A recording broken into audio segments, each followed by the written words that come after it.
Di benak gue adalah suatu material yang terkandung di dalam bumi. Di benak gue tambang tuh kayak pertambangan emas sih. Yang gue tau kayak tambang emas, tambang tembaga mungkin. Contohnya batu bara, emas, aluminium, Tali tambang. 17-an. tembaga, aluminium, emas.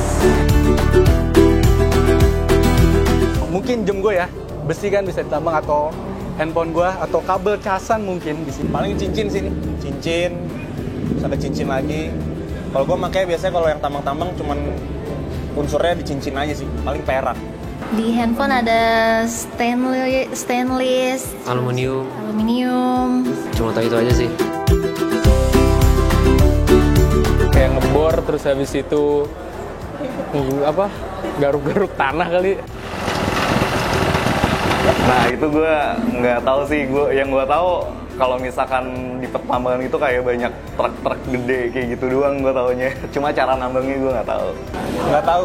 Paling kayak lahan yang gue taunya sih lahan gede, terus nanti diuruk, terus ntar dia dilebur kayak gitu sih.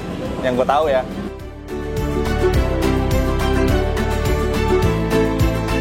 Hasil pertambangan dimanfaatkan hampir di semua sektor perindustrian dan mendukung peradaban modern yang kita nikmati saat ini.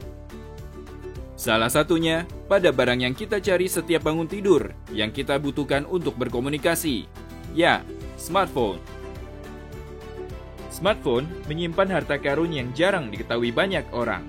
Beberapa di antaranya adalah tembaga, perak, dan emas yang digunakan untuk menyalurkan arus elektronik. Tembaga berfungsi sebagai penghantar panas dan arus listrik yang baik, menghemat hingga 20% penggunaan listrik. Tembaga juga digunakan dalam pembuatan alat-alat elektronik rumah tangga yang kita gunakan sehari-hari, misalnya pada lemari es, TV, AC, hingga laptop. Motor dan mobil yang kita kendarai juga ada tembaganya. Sebagian besar digunakan untuk sistem kelistrikan. Begitu juga dengan alat transportasi lainnya yang mengandung tembaga. Emas dan perak sebagian besar mengenalnya untuk perhiasan. Selain pada smartphone tadi, penggunaannya juga ada di alat-alat kesehatan seperti alat pacu jantung hingga menjadi tambalan pada gigi. Dalam industri energi terbarukan, tembaga juga sangat berperan dalam pembuatan panel surya, alat menggerakkan turbin pada kincir angin, pompa hidro pada bendungan, dan mobil listrik. Proses mendapatkan tembaga, emas, dan perak dibutuhkan proses yang panjang dan tentu tidak mudah. Sebagai perusahaan tambang terkemuka, Freeport Indonesia berkomitmen untuk mengeksplorasi, menambang untuk memperoleh tembaga dan mineral lainnya untuk kebutuhan kehidupan manusia dan kemajuan bangsa Indonesia.